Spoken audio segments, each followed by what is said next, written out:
Halo semuanya, hari ini kita masih bahas ini tentang termokimia, tapi ini untuk penentuan entalpi reaksinya ya.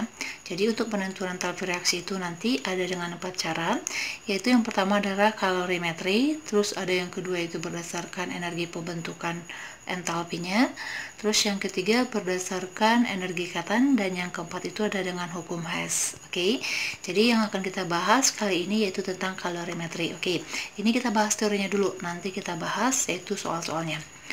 Jadi kalorimetri itu adalah suatu sistem yang terisolasi. Jadi dia itu terisolasi, maksudnya itu adalah tidak ada pertukaran materi maupun energi dengan lingkungan di luar kalorimeternya. Jadi ke dalam wadah itu namanya kalorimeter itu, jadi tidak ada materi atau zat yang lain bisa masuk ke dalam alat tersebut, dan tidak ada energi yang dihasilkan dalam kalorimeter itu, nggak ada yang keluar kayak gitu. Jadi itu yang namanya terisolasi. Jadi nggak ada yang bisa keluar dan nggak ada yang bisa yang masuk. Oke.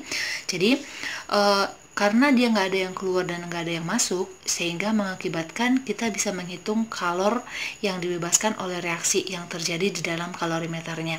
Jadi reaksi yang terdapat di dalam kalorimeternya itu, berapa yang dilepaskannya, itu semuanya bisa kita hitung kalornya, karena kan tadi nggak ada yang bisa keluar karena dia terisolasi. Oke. Jadi setelah itu dengan mengukur, jadi kita mengukur berapa nilai kalornya itu, yaitu dengan menggunakan perubahan suhunya, karena sebelum dia bereaksi itu nanti suhunya kita akan ukur dulu masing-masingnya. Kalau misalnya nih ada 2 larutan yang akan kita larutkan, kita mau cari berapa kalornya kayak gitu ya, kita masukkan ke dalam alat kalorimeter tadi, itu kita ukur dulu suhunya masing-masing berapa kayak gitu. Itu nanti akan menjadi suhu pertamanya atau T1-nya. Terus setelah itu baru kita kita reaksikan, nanti ada batang pengaduknya gitu. Jadi nanti satu kesatuan, jadi ada wadahnya kayak stainless gitu.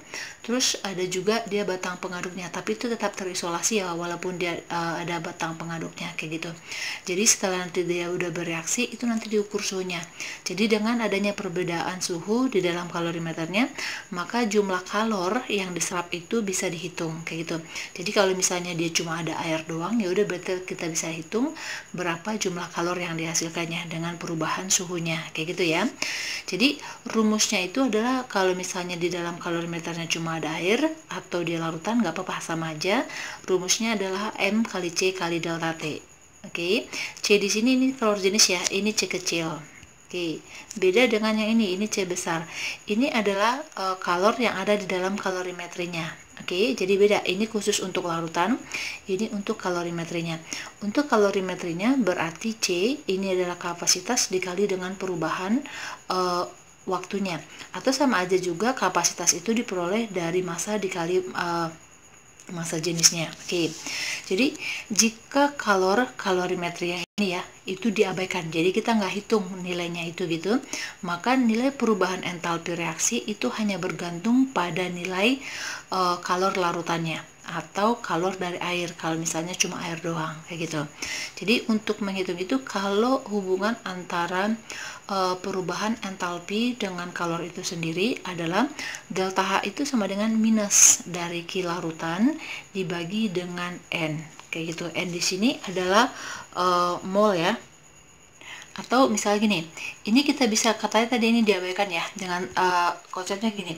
Jadi kalor reaksi itu sama dengan jumlah kalor yang diserap atau yang dilepaskan oleh larutan yang terdapat di dalam kalorimeter tadi, oke, atau kalorimetri tadi. Sedangkan kalor yang diserap oleh gelas, misalnya wadahnya dari kalorimetri tadi dan lingkungannya, itu diabaikan. Itu maksudnya yang di sini. Jika Q kalorimeternya diabaikan kayak gitu. Jadi nanti rumusnya jangan lupa yang ini ya. Kalau hubungan dari delta H dengan Q, kalau menghitungnya itu adalah delta H sama dengan min Q larutan per N di sini adalah molnya. Oke. Jadi keterangannya yaitu kalau Q ini itu adalah jumlah kalornya. Ini nanti satuannya bisa joule atau kilojoule tergantung ya. Terus M di sini itu adalah massa zatnya. Oke. Massa zatnya kalau misalnya di sini diketahui dia dalam bentuk volume, misalnya kalau air kan dia bentuk volume, nanti bakalan dikasih tahu massa jenisnya. Jadi bisa nanti untuk mencarinya untuk massanya itu yang pakai rumus yang ini. Rho sama dengan M per V. Jadi kan kalau diketahui massa jenisnya, Rho-nya, volumenya yang diketahui di soal, berarti kita bisa cari massanya berapa. Terus C yang kecil tadi itu adalah kalor jenis zatnya, oke. Sedangkan C di sini adalah kapasitas kalorimeternya, dan delta H itu adalah perubahan suhu larutan, oke. Jadi perubahannya ini dihitung adalah berapa suhu yang kita peroleh setelah larutannya itu direaksikan, dan berapa dikurang dengan suhu sebelum dia bereaksi, kayak gitu. Sedangkan yang N itu adalah jumlah mol zatnya, oke. Sekarang kita masuk ke soalnya ya. Oke, untuk soal yang pertama, dalam suatu kalorimeter bom, jadi kalorimeter itu namanya kalorimeter bom ya, dilakukan pembakaran suatu sampel yang dapat menghasilkan kalor sebesar 28,5 kJ. Berarti di sini kalorimeternya itu nggak diabaikan. Berarti ini adalah kalornya itu adalah kalor total. Oke, rumusnya itu nanti bakal seperti ini. Jadi kan ada dua nih kalor yang dihasilkan, yaitu kalor larutannya itu ditambah dengan kalor yang terjadi pada kalorimeternya. Oke, kalorimeter atau kalorimetrinya itu sama dengan berapa jumlah totalnya, kayak gitu ya. Jadi ini dijumlahin. Jadi yang 28,5 ini adalah kalor totalnya, yaitu dari kalor yang dihasilkan dalam larutan dan juga dengan kalorimeternya. Berarti di sini kalor dari kalorimeternya itu nggak diabaikan, kayak gitu. Jadi teman-teman perhatikan soalnya ya. Sebanyak 1.500 gram air. Oke, berarti di sini air ya, bukan larutan. Berarti di sini juga air, sama aja nanti rumusnya. Oke, 1.500 gram air dalam kalorimeternya menunjukkan kenaikan suhu sebesar 3. Oke, katanya kenaikan suhu, berarti kenaikan suhu itu adalah delta T. Jadi delta T-nya di sini udah diketahui langsung, yaitu 3 derajat Celcius. Jadi kita nggak perlu mengurangi T2 dengan T1 lagi. Tapi nanti kalau misalnya di soalnya ada T1 sama T2-nya, itu untuk mendapat nilai delta T-nya teman-teman kurangin dulu ya. Terus jika kalor jenisnya 4,2, oke, ini kalor jenisnya diketahui. Yang ditanya itu adalah kapasitas kalorimeter bomnya itu berapa, kayak gitu. Berarti yang ditanya itu adalah C besarnya tadi, kapasitas kalor dari kalorimeter yang kita gunakan tadi. Oke, di sini udah diketahui langsung bahwa airnya itu udah dalam bentuk satuannya adalah gram, berarti kita nggak perlu ubah lagi dari mili menjadi gram, nggak perlu lagi ya. Tapi kalaupun dia dalam bentuk mili nggak masalah, karena kan dia massa jenis air kan di 1 gram, berarti sama aja gitu. Jadi misalnya 1.500 mili itu sama aja dengan 1.500 gram, kecuali nanti beda ya pelurutnya ya, karena setiap zat itu dia memiliki massa jenis yang beda-beda. Oke, sekarang kita lihat nih, cek satu-satu. Kalau Q larutan, ini kan tadi air ya, dia kan bakal sama rumusnya. Itu kan rumusnya tadi adalah massa dikali C dikali delta T, gitu kan. Terus ini ditambah. Kalau dia Q kalorimeter, tadi kan rumusnya apa? Pintar. Oh, ini kita bedain ya. Ini adalah C kecil kalor jenis. Ini adalah C besar kapasitasnya ya, dikali dengan delta T. Oke, sama dengan Q total. Oke, di sini masanya adalah yang 1.500. Oke, 1.500. Terus massa jenisnya adalah 4,2. Oke, dikali, ini delta T-nya diketahui ya, ada 3. Oke, ditambah, ini kita buat dalam kurung dulu. Oke, terus setelah itu, ini C yang kita cari, dikali delta T-nya 3. Oke, sedangkan Q totalnya tadi berapa? 28,5 kilojoule. Oke, 28,5 kilojoule. Oke, ini kita kali, yaitu ini kan dapatnya 18.900 ya. Tapi kita harus jadikan kilojoule. Kenapa? Karena di sini kilojoule, biar bisa nanti kita kurang. Jadi satuannya harus sama. Berarti ini sama dengan 18,9 kilojoule. Terus ditambah ini kan 3 kali C ya. 3C sama dengan 28,5 kilojoule. Oke, pindah ruas aja ya. Berarti 3C sama dengan 28,5 dikurang 18,9. ya kan, berarti sama dengan 9,6 ya. Oke, berarti C-nya sama dengan dibagi aja ya, 9,6 dibagi 3 berarti sama dengan 3,2. Jadi kapasitas kalornya untuk kalorimeter boom tadi adalah 3,2. Oke, gampang ya. Teman-teman harus ingat rumus yang ini. Oke, dan jangan lupa nih rumusnya beda. Jadi kalau Q larutan sama Q air itu adalah yang M kali C kali delta T, ini untuk larutan. Sedangkan kalau untuk kalorimeternya itu adalah kapasitas kalor dikali dengan delta T-nya.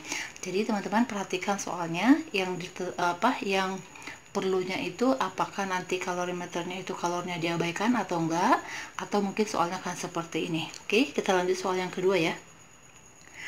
Sebanyak 100 ml larutan KOH 1 molar direaksikan dengan 100 ml HBr 1 molar.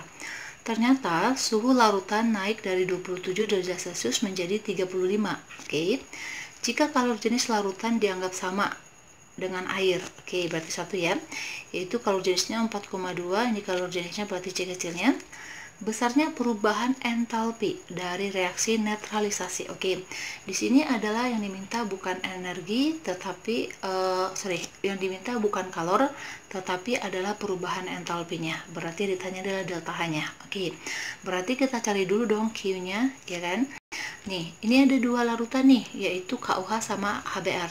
KOH kan dia basa ya, HBr itu dia asam, makanya disebut di sini adalah reaksi netralisasi. Jadi kalau asam itu bereaksi dengan basa, baik itu apapun dia asam lemah atau basa kuat, itu dia reaksinya namanya reaksi netralisasi. Oke, jadi kalau misalnya kalau dia kuat sama kuat nih, ini kan kuat sama kuat ya, itu nanti netralisasi nanti pH-nya bakalan 7, kayak gitu. Oke, kita hitung dulu nih molnya. Ini kan karena sama ya, molnya, volumenya sama dan molarnya sama, jadi kita hitung satu aja karena nanti bakalan sama nilainya. Jadi milimol aja, nggak apa mol aja ya. Jadi molnya KOH itu sama dengan molnya siapa? HBr. Oke, untuk cari mol itu kan dia volume dikali molar ya. Tadi volumenya itu adalah 100 ml. Kalau kita jadikan ke liter kan berarti dibagi 1000 jadi 0,1. Molarnya itu adalah 1 molar. Berarti molnya adalah 0,1 mol. Oke. Setelah itu baru kita hitung nilai Q-nya. Q sama dengan M dikali C dikali delta T. Oke. Di sini kan masanya yang diketahui kan volume. Ini maksud saya tadi. Ini kita campur karena kan dia larutan, berarti dia gabungan. Jadi volumenya KOH itu ditambah dengan volumenya HBr karena dia adalah reaksi larutan. Berarti larutan itu kan berarti udah gabungan dari dua senyawa ini kan yang bereaksi. Berarti di sini volumenya itu sama dengan 200 ml. Oke. Ini kan massa, berarti kita pakai rumus yang rho tadi, yaitu rho sama dengan M per V gitu. Kita kan mau cari massa, berarti M sama dengan rho dikali volume. Oke, rho-nya air itu kan 1 gram ya, 1. Oke, sedangkan volumenya ini adalah 200, segitu dikali. Oke, ini 200 mili, ini gram per mili gitu. Oke, berarti milinya coret, berarti ini sama dengan 200 gram. Gitu. Nanti teman-teman hati-hati aja kalau misalnya dia pelarutnya beda, enggak air, berarti nanti basa jenisnya nanti beda juga gitu. Oke, jadi masanya adalah 200. Oke, dikali C-nya di sini adalah massa jenis ya. Massa jenisnya 4,2. Terus delta T-nya nih terjadi perubahan, katanya naik dari 27 menjadi 35, berarti dikurang ya untuk delta T-nya ya. Ini adalah T1-nya, ini adalah T2-nya. Berarti untuk delta T-nya itu kan berarti T2 dikurang T1, ya kan? Berarti T2-nya adalah 35, T1-nya adalah 27, berarti ini adalah 8. Delta T-nya adalah 8. T ini 8, berarti ini dikali ya. Dikali berarti ini diperoleh sekitar 6.700 gitu, tapi ingat ya kita harus jadikan ke dalam kilojoule, berarti 6,72 kilojoule. Oke, ini kalor yang diperoleh. Tetapi yang diminta itu adalah perubahan entalpi. Oke, teman-teman nih hati-hati ya, perhatiin.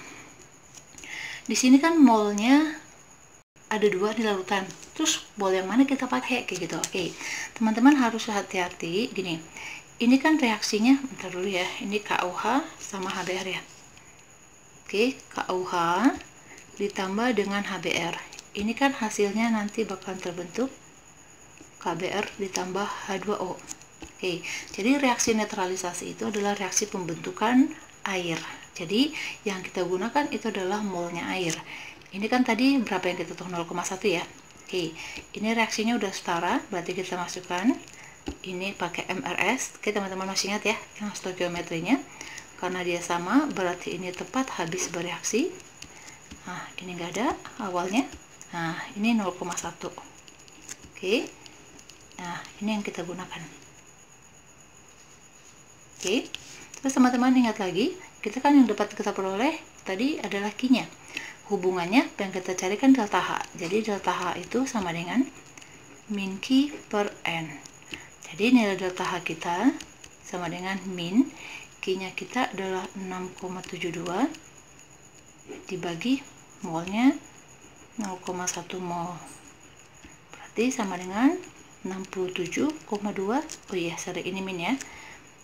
Kilojoule per mol.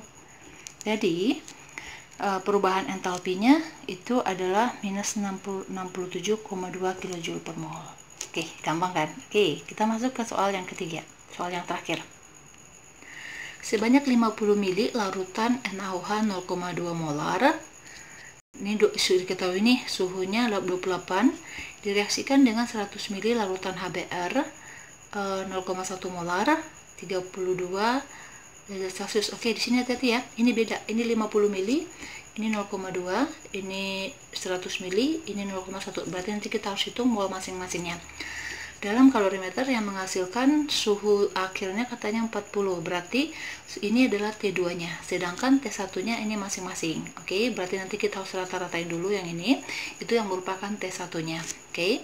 Jika larutan dianggap memiliki massa jenis yang sama dengan air dan kalor jenis airnya adalah 4,2, tentukan kalor yang dihasilkannya itu berapa. Oke, berarti pertama kita buat dulu nih cari dulu T1-nya, ya kan? Tadi kan T1-nya kalau dari NaOH kan 28, ya kan? Sedangkan T1 dari HBr itu adalah 32. Berarti ini kita harus rata-ratain dulu, ya kan? Berarti ini berapa? 60 ya? 60 dibagi 2, berarti T1-nya itu adalah 30 derajat Celcius. Sedangkan T2-nya itu adalah 40. Berarti dapat dong sekarang delta T kita itu sama dengan T2 dikurang T1. Berarti 40 dikurang 30 sama dengan 10 derajat Celcius. Itu kenaikan suhunya. Oke, teman-teman harus perhatiin yang ditanya di sini adalah kalor, bukan perubahan entalpi. Berarti kita langsung masuk aja rumusnya. Q sama dengan M dikali C dikali delta T, ya kan? M-nya itu sama seperti yang tadi. Berarti kalau misalnya di dalam mili ini adalah pelarutnya adalah air, katanya tadi masanya sama, berarti sama aja dengan gramnya masanya. Tapi sekarang kita hitung berapa, ya kan? Karena ini dia campuran, maksudnya dua larutan yang dicampur, berarti ini 50 ml ditambah dengan 100 ml, berarti 150 gram. Oke, jadi 150 gram dikali massa jenisnya adalah 4,2, terus delta T-nya adalah 10.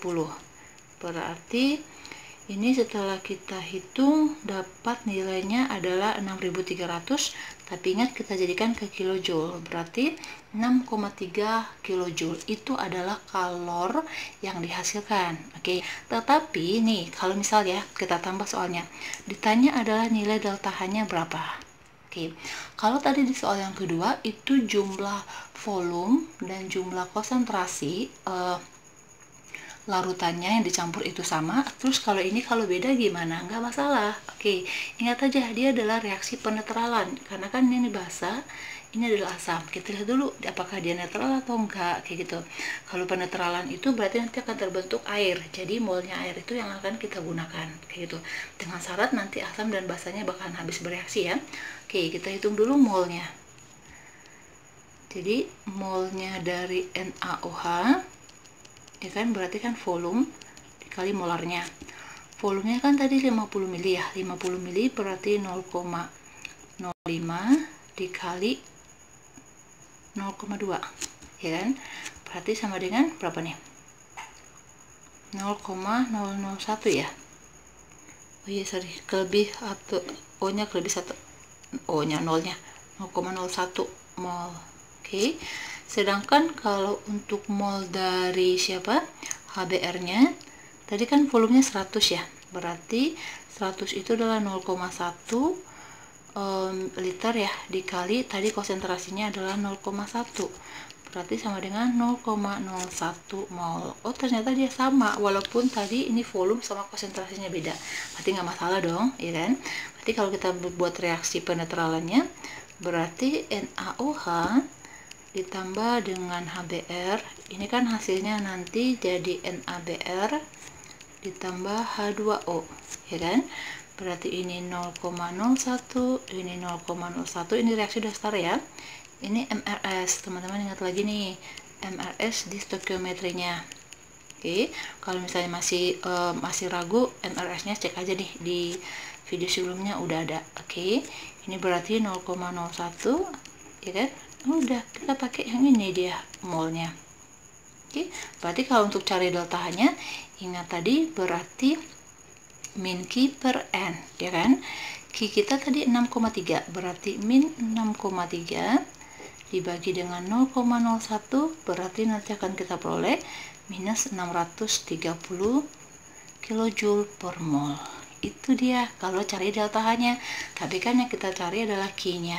Jadi teman-teman harus bisa bedain antara untuk mencari Q dengan delta H-nya. Oke, demikian dulu pembahasan kita tentang kalorimetri ini. Semoga teman-teman bisa mengerti dengan 3 contoh soal yang tadi dengan contoh soal yang berbeda ya masing-masingnya. Dan jangan lupa banyak latihan supaya teman-teman bisa lebih lancar kerjainnya. Dan tetap semangat ya belajar di rumah ya. Jangan lupa share dan subscribe bagi teman-teman yang lain, mana tahu mereka juga membutuhkannya. Oke, dan terima kasih.